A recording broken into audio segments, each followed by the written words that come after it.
Okay, so today on the Venom Garage, what we're going to be doing is doing a carb cleaning. This is a PZ19 carb. It doesn't matter if it's PZ20, PZ26. They're all going to be the same thing. You'll notice this carb is really dirty inside. It's got a lot of soot build up, probably oil blowback. So what we're going to do is we're going to take this part and we're going to clean it. To do that, we're going to be using Seafoam. Seafoam is great for cleaning carburetors, cleaning engines, anything like that. What you want to do though, when you buy it, there's two different ways. You can buy it in a spray, or you can buy, this is both. You can actually use it for cleaning the carb, and you can pour it in your tank. That it also helps clean the injectors while you're riding your bike, which is fantastic. So first thing I want to do is I want to take the cap off. Put the spring in there.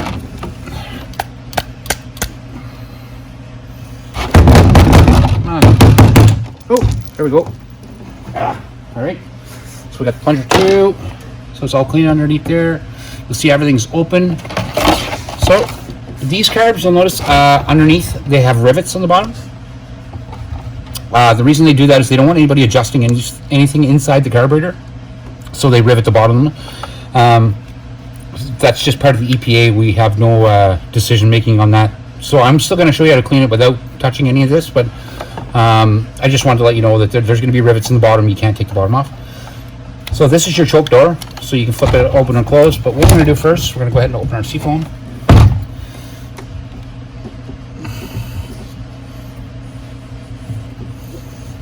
There we go. And we're just going to pour it liberally into the carb. Everywhere. And the great thing about this is after you've done cleaning carb, you don't have to rinse all this out or get the agent out. It's flammable.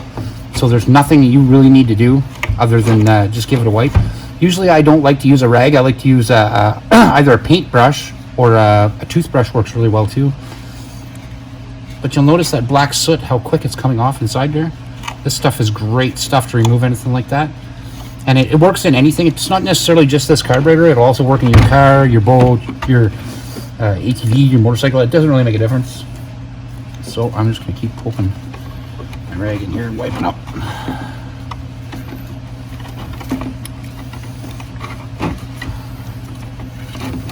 Close my choke door. Get a wipe. I'm also, if you see here, these are jet holes.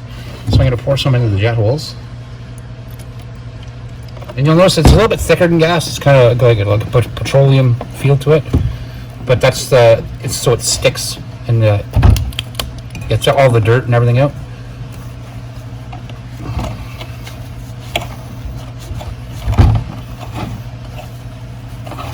Now, if you look inside there now, you'll see how much cleaner it is. The reason I like to use a paintbrush is so I can get a little farther down inside there. Let's see if I get my rag in there a little bit more. Because you want your carb to be clean. The cleaner it is, the better your bike's going to run. There we go. So now you'll notice that all the scorch marks are gone here. Everything's all cleaned up. And we'll go to the other side. We'll do the exact same thing. Give it a quick rub inside there. And again, you can leave it wet. So even if you leave a little bit of fluid in there, it's not really going to make a difference. I'll set that off to the side for now. Come here, clean that. Make sure the pin's good and clean.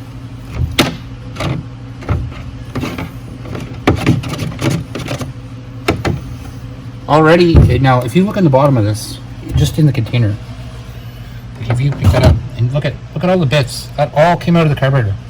So that's all dirt, and if you notice there's some grass in there, so grass can come through your air filter sometimes too and build up in there. So this is off an ATV, this carb. So we're just going to clean it and we're going to put it right back in. And then it saves on replacing a carburetor for no special reason other than it just needed to be cleaned. So I'll give it a quick wipe on the outside. Again, this is just like gasoline. It will evaporate after a time, so give it a quick wipe.